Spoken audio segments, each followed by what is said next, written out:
KTT perdamaian di Gaza menjadi awal dimulainya damai di jalur Gaza. Lalu bagaimana peran Indonesia dalam terciptanya perdamaian di sana, baik saat KTT berlangsung maupun pasca kesepakatan damai yang sudah dimulai. Kita ulas bersama Dirjen Asia Pasifik dan Afrika Kementerian Luar Negeri, Abdul Qadir Jailani. Selamat pagi Pak Abdul. Selamat pagi. Terima kasih sudah bergabung di Dialog Sapa Indonesia Pagi pada hari ini. Anggota Komisi 1 DPR fraksi PKB Syamsul Rizal. Pak Syamsul, selamat pagi. Assalamualaikum. Masih mute sepertinya. Ya, assalamualaikum warahmatullahi wabarakatuh. Waalaikumsalam. Selamat pagi sudah bergabung. Dialog Sapa Indonesia Pagi. Dan juga bersama saya di studio pengamat geopolitik Timur Tengah yang juga penasihat The Indonesia Society for Middle East Studies atau ISMES, Smith Al-Hadar. Selamat pagi Pak Smith. Selamat pagi. Terima kasih Pak sudah datang bergabung di Dialog Sapa Indonesia. Bapak-bapak, terima kasih. Saya pertamanya ke Pak Dirjen, Pak Abdul Qadir. Sebelum saya memulai pertanyaan kepada Anda Pak, saya ingin mengutip sedikit pidato Presiden Trump kemarin di KTT Mesir. Bersama dengan kita adalah Presiden Prabowo, sosok luar biasa dari Indonesia. Pernyataan langsung Presiden Trump di KTT Mesir. Apa yang bisa kita gambarkan dari pernyataan Trump ini? Anda mau dibilang bahwa ini adalah komitmen Indonesia yang dijalankan secara serius dan dia realisasikan. Menurut saya apa yang disampaikan oleh Presiden Trump itu merupakan ekspresi dan pengakuan dari Presiden Trump atas peran dan kiprah yang dilakukan oleh Indonesia, khususnya oleh Presiden Prabowo dalam mendorong KTT perdamaian di Gaza. Ya. Kita sudah mengetahui bahwa reputasi Indonesia sejak dahulu dalam memperjuangkan kepentingan Palestina sudah cukup tersohor. Peran tersebut tampak semakin menonjol di bawah pemerintahan Presiden Prabowo yang telah berhasil meleverage atau meningkatkan diplomasi Indonesia ke tingkat yang lebih tinggi. Dalam berbagai kesempatan Presiden Prabowo menegaskan kuatnya attachment dan komitmen beliau dalam memperjuangkan kemerdekaan Palestina. Upaya perdamaian ini tentunya bukan langkah mudah dan sederhana, dan saya melihat kiprah diplomasi beliau di forum OIC, BRICS, D8, serta PBB sampai tingkat tertentu berkontribusi atas terwujudnya perdamaian tersebut. Oke, lantas bagaimana dengan setelah kehadiran Presiden kemarin, di mata internasional seperti apa Indonesia ini dalam rangka mendukung perdamaian global, terutama di jalur Gaza? Seperti saya katakan tadi itu bahwa kiprah diplomasi Presiden Prabowo dianggap menjadi salah satu faktor pendorong para pihak untuk mewujudkan perdamaian. Presiden Trump melihat kepiawaian Pak Prabowo dalam mengkapitalisasi kapabilitas Indonesia sebagai negara Islam terbesar dan salah satu pemimpin Global South. Kita mengetahui bahwa tidak semua negara diundang dalam acara kemarin itu, hanya 27 negara dan Indonesia termasuk salah satu negara yang diundang. Oke, saya ke Pak Syamsul. Pak Syamsul, bagaimana Anda melihat bahwa ya Presiden Prabowo pada akhirnya merealisasikan itu, komitmen dijalankan, termasuk seperti kata Pak Dirjen tadi, tidak semua yang diundang, Indonesia salah satu yang akhirnya mendapatkan tempat di KTT. Menurut Anda ini sebuah komitmen yang bagus untuk mendukung perdamaian? Komitmen yang bagus dan pengakuan yang luar biasa. Tadi Pak Dirjen sudah menyampaikan bahwa Pak Presiden ini mampu meleverage skala atau posisi diplomasinya kita, dan ini memang kita berada atau menghadapi sebuah new era dalam diplomasi yang kelihatan ada performance yang sifatnya dramaturgi diplomatik. Kenapa? Karena belum tentu seperti Amerika. Saya pastikan secara pribadi saya menganggap bahwa Amerika tidak berkenan atau bahkan tidak memiliki misi yang sama dengan Indonesia untuk membuat Palestina merdeka. Tetapi level yang ditujukan oleh Presiden Prabowo ini adalah sebuah level yang akan memberikan peluang kepada Indonesia dan kepada negara-negara, terutama dalam kapasitas sebagai Global South itu tadi yang disampaikan, untuk mencoba mencari peluang-peluang baru. Jadi bukan hanya dalam sekadar kita menghadiri KTT, summit dan beberapa pertemuan-pertemuan, tetapi mendorong ke arah yang solusi-solusi yang sifatnya betul-betul fundamental. Ya. Mungkin sudah saatnya kalau Presiden Prabowo berinisiasi untuk mengumpulkan atau mengajak berunding, mengajak bertemu 16 faksi besar di Gaza, kemudian mencari solusi-solusi dan menawarkan. Dan ini menjadi sebuah inisiatif yang sangat bagus. Kenapa saya bilang demikian? Karena Indonesia tidak boleh hanya sekadar ikut partisipatif dalam proses-proses perdamaian di situ, tetapi memunculkan citra baru sebagai seorang dan sebagai sebuah negara yang memiliki kapasitas untuk menjadi leader di Global South. Dan yang kedua yang ingin saya sampaikan itu bahwa Indonesia saat ini memasuki proses yang sifatnya dramaturgi diplomasi ketika Pak Presiden Trump itu menyampaikan sebuah apresiasi very incredible man from Indonesia, strong leader, talk leader, dan macam-macam. Dan kita juga tahu bahwa Indonesia juga pada posisi tertentu itu tidak memiliki bargaining position yang sedemikian kuat seperti yang disampaikan. Tetapi Trump ingin mencitrakan diri sebagai seorang peacemaker. Sebelumnya Pakistan sudah mengapresiasi, saya tidak tahu itu sifatnya juga dramaturgi, dengan permintaan untuk mendapat atau pengusulan untuk mendapatkan Nobel Perdamaian. Dan ini yang dimainkan. Kenapa? Karena tekanan internal dari domestik Amerika sendiri itu luar biasa besarnya. Kita lihat Prancis, Inggris, Spanyol, Jerman, Australia itu mengambil keputusan yang sedikit lebih familiar dengan tujuan kita itu karena tekanan dari internal atau domestiknya. Dan itu yang coba dimainkan. Pak Samsu, Anda mau bilang bahwa Indonesia tidak hanya joining the stream tetapi navigating, menjadi penggagas begitu ya? Betul, dengan sudut yang baru, dengan insight yang baru. Iya. Oke, Pak Abdul, bagaimana Anda melihat bahwa Indonesia saat ini sudah ada di tempat yang lebih bagus dalam arti mendukung support, tapi mungkin suatu saat Indonesia bisa menjadi atau perlu menjadi penggagas perdamaian terutama di lanskap global ini. Betul, setuju. Kalau dalam landscape multipolar ini ada satu kenyataan yang tidak bisa kita pungkiri. Yang pertama adalah satu kenyataan utama. Lembaga-lembaga internasional termasuk PBB, ICC, ICG itu tidak mengambil peran dan tidak memiliki kekuatan yang cukup kuat untuk mendorong Israel untuk meratifikasi perjanjian. Pak Abdul Qadir, bagaimana Anda menanggapinya? Saya rasa benar sekali bahwa apa yang dilakukan oleh pemerintah Indonesia sudah cukup mendapat pengakuan dari masyarakat dan dunia internasional, dan sepenuhnya pemerintah sangat sependapat bahwa kehadiran kita tentu saja bukan sekedar sebagai hadir, tapi kita ingin menjadi sebagai salah satu players dalam proses ini. Oleh karenanya tadi di dalam kemarin dalam jumpa pers setelah Pak Presiden mendarat di Halim Perdanakusuma, beliau secara tegas menyampaikan komitmennya untuk ikut serta dalam implementasi KTT perdamaian. Karena menurut saya tantangan terbesar adalah bagaimana kita melaksanakan semua komitmen yang sudah dicapai dalam perdamaian tersebut. Oke, saya ke Pak Smith. Saya ada beberapa pertanyaan yang memang salah satunya juga ini terkait dengan usulan agar Indonesia menjadi penggagas. Tapi sebelum itu, bagaimana Anda melihat Presiden Trump ini memuji terus Presiden Prabowo waktu KTT Mesir kemarin? Menurut Anda bagaimana peran Presiden yang begitu penting dalam lanskap perdamaian global ini, terutama di jalur Gaza? Peran Presiden? Ya, peran Indonesia, terutama karena kemarin dipuji terus oleh Presiden Trump. Iya, kita mesti lihat gini, posisi Indonesia. Indonesia ini adalah negara Islam terbesar di dunia. Ya. Non-Arab dan kekuatan menengah di dunia Islam. Dia juga merupakan anggota OKI dan salah satu pemimpin Global South, dunia selatan gitu.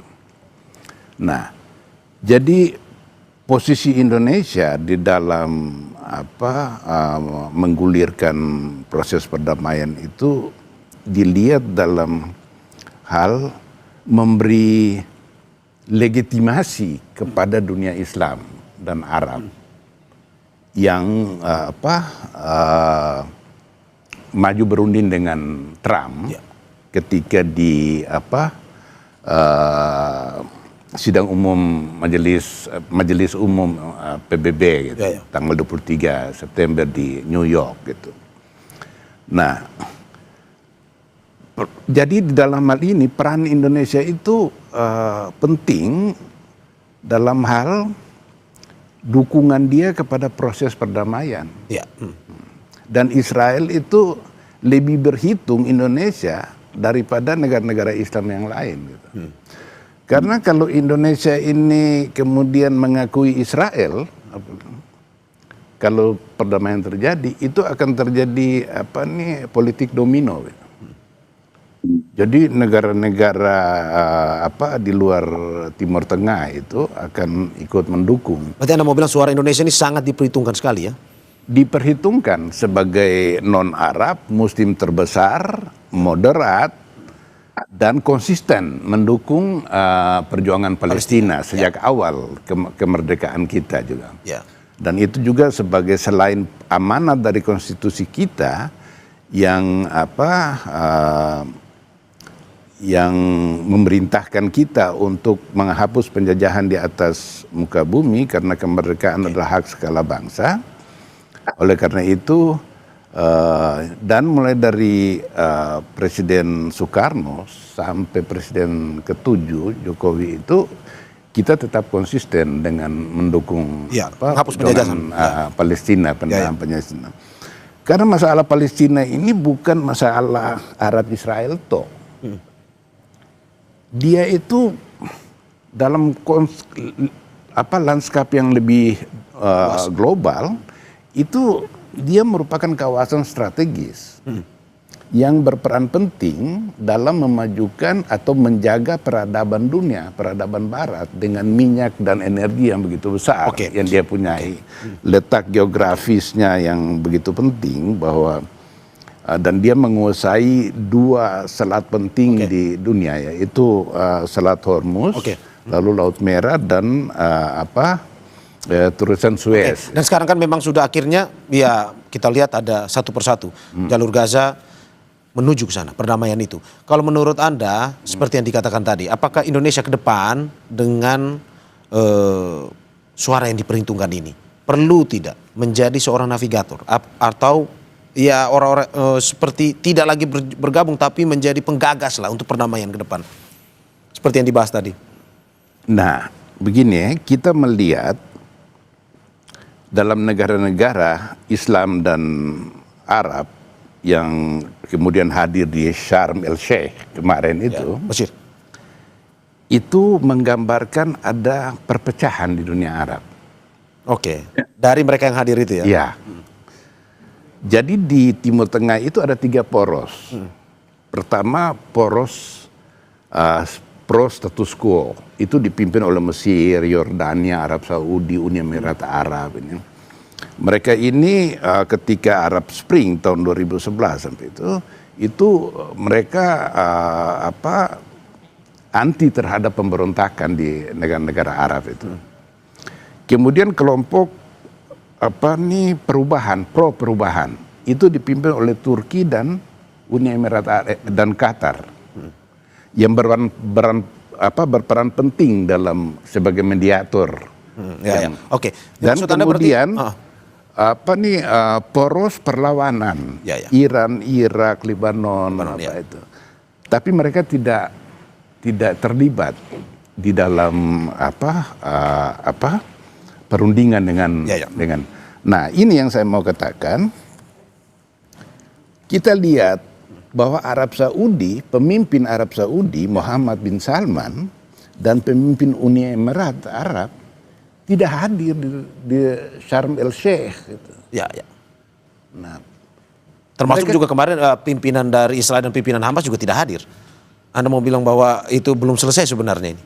Pemimpin Hamas sudah meratifikasi perjanjian itu. Israel juga sudah meratifikasi perjanjian itu.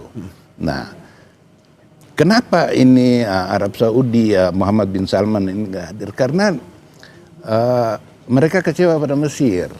Mesir mengambil panggung di situ, padahal yang nanti membiayai rekonstruksi Gaza itu mereka. Berarti menurut Anda ini konflik ini belum selesai? Israel Gaza? Belum, masih jauh dari selesai. Nah, peran Indonesia dalam hal ini, Prabowo, saya berharap, karena beliau berkali-kali juga mengatakan bahwa dunia Islam ini harus bersatu untuk menghadapi masalah ini. Maka dia bagaimana caranya ini peluang bagi Indonesia untuk berperan lebih penting dengan bagaimana menyatukan gathering itu ya. yang Yang kemarin tidak sempat perselisihan hadir, ya, di masih antara Oke. poros pro perubahan dan poros status quo dan yang lain itu. Ini di sini yang titik Kuncinya. pentingnya Prabowo bermain di sini nih. Kalau dia bisa, itu hebat. Oke, Pak Dirjen, bagaimana Anda menanggapi bahwa sebenarnya sampai saat ini konflik tersebut ya belum sepenuhnya selesai juga? Memang kalau kita melihat bahwa apa yang terpenting dalam kaitan ini adalah bagaimana mengakhiri konflik Israel dan Hamas ataupun konflik di Gaza. Ya. Tantangan utama dari kesepakatan tersebut adalah implementasi Trump Peace Agreement yang telah dicapai sebelumnya atau 20 poin kesepakatan itu. Oleh karenanya masyarakat internasional terutama negara-negara Arab dan anggota OIC perlu secara khusus menggalang upaya kolektif guna memastikan implementasi agreement tersebut secara fair dan berimbang dalam memperhatikan pertimbangan hak dan kepentingan rakyat Palestina. Saya sepenuhnya sepakat dengan ide Pak Smith Al-Hadar tadi yang mengatakan Indonesia perlu berperan penting dalam konteks ini, terutama untuk menggalang upaya kolektif dan upaya solidaritas. Dalam kaitan ini ada beberapa indikator yang perlu diperhatikan secara khusus tentang apakah konflik ini atau krisis ini dapat dilalui. Pertama, kita perlu memastikan pasca perjanjian ini apakah semua serangan dan aksi kekerasan oleh Israel dapat dihentikan. Itu pertama. Kemudian kedua, apakah akses penyaluran bantuan kemanusiaan ke Gaza tanpa hambatan dapat terwujud? Selain itu, bagaimana skenario penarikan penarikan mundur dari pasukan Israel? Pembentukan pemerintah transisi juga tentunya akan menjadi indikator keberhasilan perjanjian ini. Dan selain itu, ada beberapa hal yang cukup penting, misalnya peningkatan kapasitas Palestinian Authority, karena kita ketahui bahwa nanti pemerintahan transisi itu akan dipegang oleh sebuah tim atau komite teknokrat yang tidak melibatkan Palestinian Authority, karena Palestinian Authority sampai saat ini masih dianggap kapasitasnya perlu ditingkatkan, dan masyarakat internasional diharapkan dapat mendukung kapasitas Palestinian Authority. Dan yang terakhir dan juga yang paling terpenting adalah bagaimana proses perundingan untuk mewujudkan two-state solution dapat diwujudkan. Itu tataran strategis yang perlu kita lihat. Oke, Pak Samsu, dari Anda bagaimana komentarnya bahwa sebenarnya hingga saat ini masih banyak PR yang perlu dikerjakan? Aduh, masih terlalu banyak PR karena solusi dua negara ini itu belum mengemuka dalam perjanjian ini. Yang kedua, yang penting untuk kita pahami itu adalah gencatan senjata tidak identik dengan perdamaian. Dan perdamaian pun juga tidak identik dengan kemerdekaan Palestina. Tujuan kita itu adalah Palestina merdeka. Jadi proses-proses yang berkaitan dengan Palestina merdeka ini mesti kita cermati dan tidak boleh larut dalam konsep yang ditawarkan oleh Trump, walaupun itu merupakan angin segar karena memberikan harapan untuk perdamaian. Karena biar bagaimanapun juga perdamaian itu di atas segala-galanya, tetapi kalau bertentangan dengan skema untuk Palestina merdeka, maka Indonesia tidak boleh ikut dan larut di dalamnya.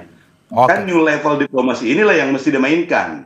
Yang kedua yang ingin kami sampaikan itu bahwa sudah saatnya Indonesia juga menginisiasi untuk melibatkan lembaga yang lain. ICC, IFC itu sudah tidak bisa masuk. Maka sekarang saatnya untuk mendorong supaya konflik ini juga kita mengajak Federasi Palang Merah, misalnya Komite Palang Merah atau lembaga-lembaga lainnya yang memiliki kewenangan dan kapasitas untuk ikut berkontribusi sekaligus juga bisa mengawasi. Dan Pak Samsu, pertanyaannya apakah memang ini ke depan secara total konflik Israel-Gaza akan selesai? Tapi sebelum dijawab kita saksikan jeda berikut.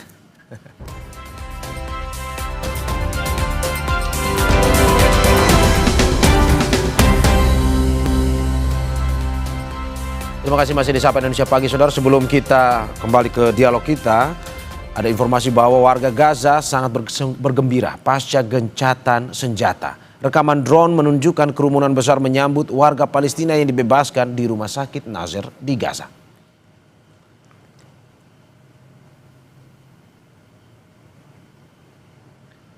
Rekaman drone memperlihatkan warga Gaza berkumpul di rumah sakit Nasser saat menyambut para tahanan Palestina yang dibebaskan oleh Israel di Khan Yunis di jalur Gaza Selatan Senin waktu setempat.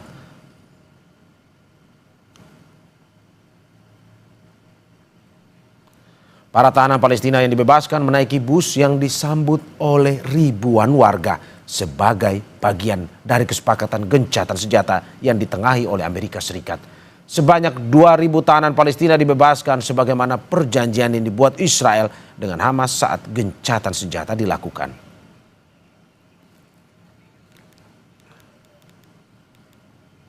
Saudara, kita kembali ke dialog kita. Saya kembali ke Pak Samsu. Pak Samsu, ya, bagaimana Anda menanggapi bahwa berarti Anda punya keyakinan optimis ke depan kalau satu persatu dilakukan klausul atau poin ini Israel Palestina bisa kembali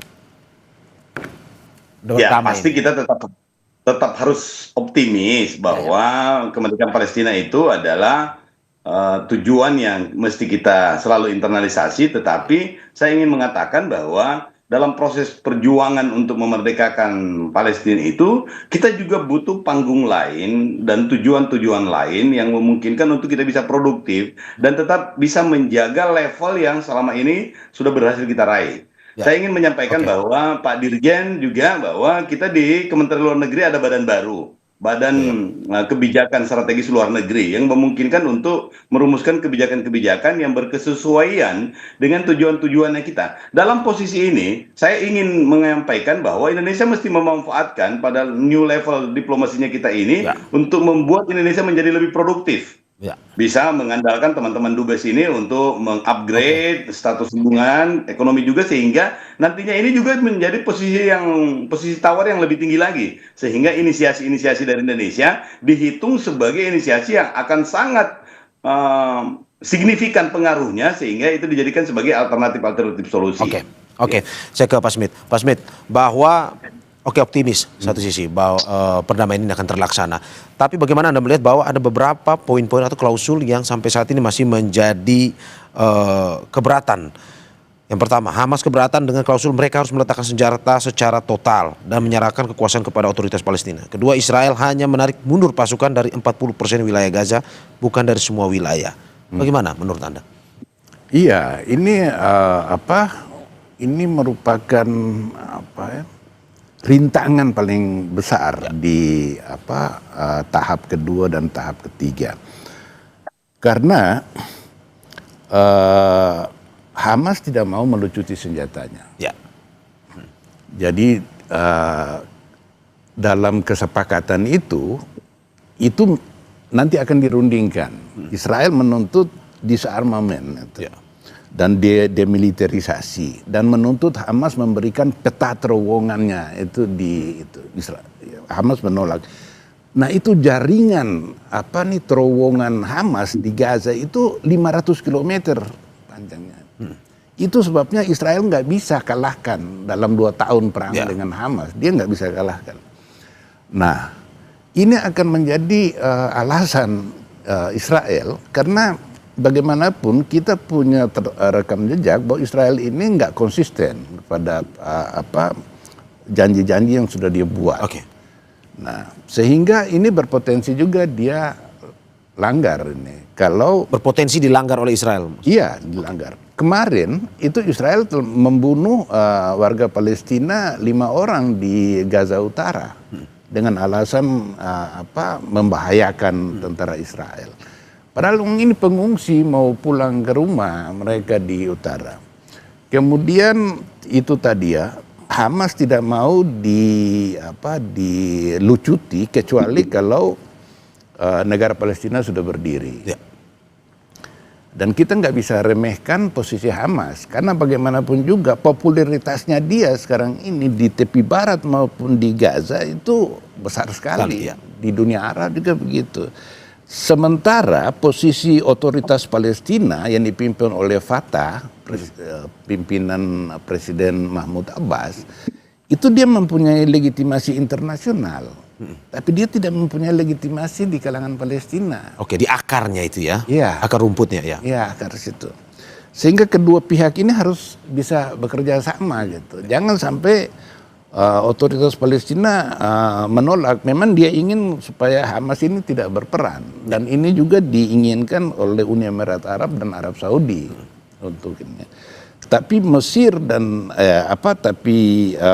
Turki dan Qatar yang mendukung Ikhwanul Muslimin, mereka ingin Hamas tetap diintegrasikan ke dalam pemerintahan pasca perdamaian nanti gitu. Karena diajak bergabung lah ya. Ya, bergabung meskipun kemudian nanti didirikan pemerintahan baru. Karena tidak masuk akal Hamas ini disingkirkan dari ini, sementara popularitasnya dia. Kemudian yang kedua, Israel tidak bersedia menarik semua pasukannya dari Gaza. Paling tidak perimeternya Gaza itu akan dia jaga terus. Ya. Nah, ini sama dengan sebelum perang, di mana Israel melakukan menciptakan penjara terbesar di dunia di Gaza itu, dia kuasai itu. Nah, ini bagi Hamas ini harga mati, nggak bisa, lo harus tinggalkan ini. Nah, kemudian perjanjian ini tidak begitu kuat karena tidak didukung oleh Dewan Keamanan PBB. Nah, itu yang saya mau tanyakan, bahwa kemarin ini diinisiasi oleh Amerika Serikat, bukan oleh PBB. Legitimasi, tadi Anda berbicara soal legitimasi, seberapa kuat sebenarnya? Nah, karena Amerika Serikat ini bukan negara yang netral dalam hal ini. Dia terkait dengan budaya, kultur politik di Amerika Serikat, itu pro-Zionisme itu nggak bisa dihilangkan dari situ. Jadi dia bukan kekuatan yang berlaku netral. Oleh karena itu, ini bergantung kepada Trump, konsistensinya dia gitu. Kalau kita lihat pernyataan bersama kemarin itu pernyataan bersama dari mereka yang hadir di Sharm el Sheikh itu, ada 3 hal yang menunjukkan bahwa Amerika Serikat keluar dari sikap tradisionalnya dia. Yang pertama, dia pernyataan bersama itu dengan Erdogan, dia tidak menyatakan bahwa Hamas adalah penyebab dari perang Gaza. Padahal narasi itu dibangun dari awal itu. Nah, bahkan dikatakan bahwa dalam pernyataan bersama itu bahwa perang Gaza ini tidak bisa dilepaskan dari isu Palestina secara luas. Artinya secara implisit dia mengakui bahwa keberadaan Hamas dan perangnya itu secara implisit itu mengakui bahwa ini karena penjajahan Israel.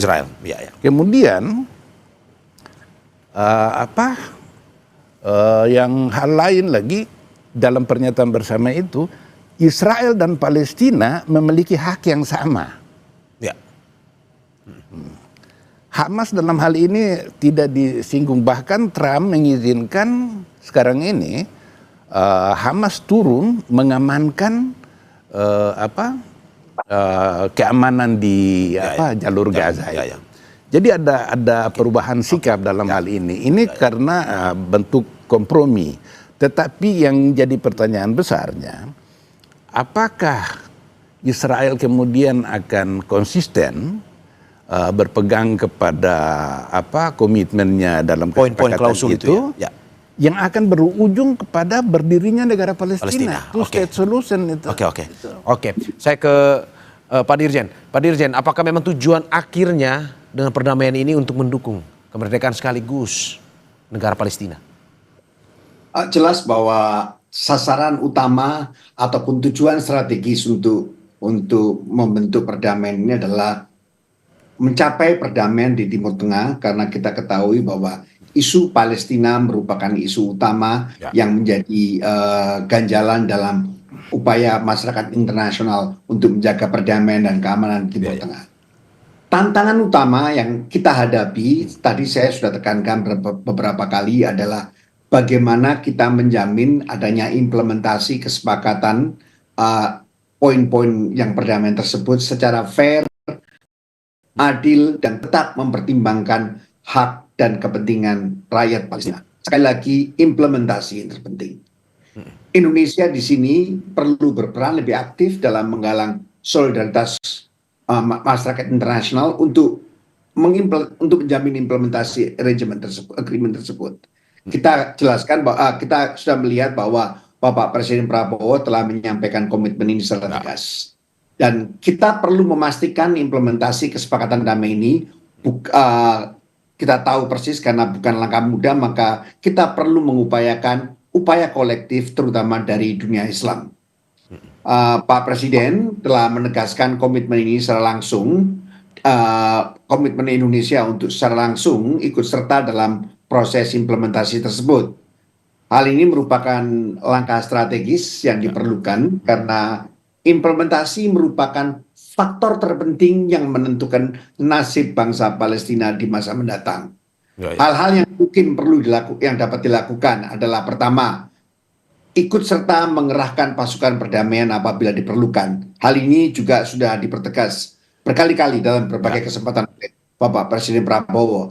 Hal ini perlu dilakukan karena kita ketahui dalam kesepakatan tersebut Amerika Serikat akan bekerja sama dengan negara-negara Arab serta mitra internasionalnya untuk membentuk International Stabilization Force. Di sini sampai saat ini kita belum tahu persis bagaimana modalitas, bagaimana mandatnya International Stabilization Force tersebut. Tapi yang pasti Presiden Prabowo sudah menyampaikan komitmennya untuk ikut serta apabila diperlukan pasukan perdamaian yang tugasnya tentunya untuk memelihara keamanan di Gaza. Dan kita juga akan terus secara aktif untuk meningkatkan bantuan kemanusiaan untuk rakyat Palestina, terutama untuk membangun infrastruktur kesehatan, serta kita juga tentunya akan ikut serta dalam proses rekonstruksi dan sebagainya. Dan yang terakhir adalah bagaimana mendorong terwujudnya kemerdekaan rakyat Palestina, dan tentunya itu memerlukan beberapa kondisi mutlak. Tadi sudah disebutkan kondisi utama yang kita lihat adalah bagaimana realisasi penarikan mundur pasukan Israel sampai di kawasan buffer zone. Kita mengetahui bahwa penarikan mundur ini tidak serta-merta, ada tahapannya yang cukup pelik dalam perjanjian. Dan kemudian selanjutnya mengenai rencana pembentukan pemerintahan transisi sementara. Kita ketahui bahwa nanti Gaza akan dikontrol atau dikelola oleh sebuah komite Palestina yang terdiri dari kalangan teknokrat dan sifatnya apolitis, dan akan diawasi oleh Court of Peace yang dipimpin langsung oleh Donald Trump. Saya ke Pak Samsu, terakhir singkat saja Pak Samsu, apa yang harus di Indonesia lakukan ke depan untuk mewujudkan nyatakan ini? Pak Samsu? Oke, sepertinya ada permasalahan komunikasi. Pak Smith, terakhir singkat saja, apa yang harus Indonesia lakukan? Tadi kalau kata Pak Dirjen, waktu demi waktu, kita harus sabar bahwa perjanjian ini tahap demi tahap juga. Iya. Singkat saja. Iya, singkatnya itu kita tetap fokus terhadap masalah ini, karena masalah ini sangat berat dan peran Indonesia dalam hal ini agak cukup penting. Sehingga proaktif itu harus dilakukan terus agar komitmen-komitmen dari dua belah pihak itu betul-betul diimplementasikan secara adil dan jujur. Oke, terima kasih, dan kita harapkan apa yang menjadi komitmen Indonesia ini bisa direalisasikan dan tujuannya untuk perdamaian global. Terima kasih Dirjen Asia Pasifik dan Afrika Kementerian Luar Negeri Abdul Qadir Jailani, anggota Komisi 1 DPR fraksi PKB Syamsu Rizal, dan juga pengamat geopolitik Timur Tengah Smith Al-Hadar. Terima kasih. Bapak-bapak sehat-sehat selalu. Assalamualaikum. Terima kasih.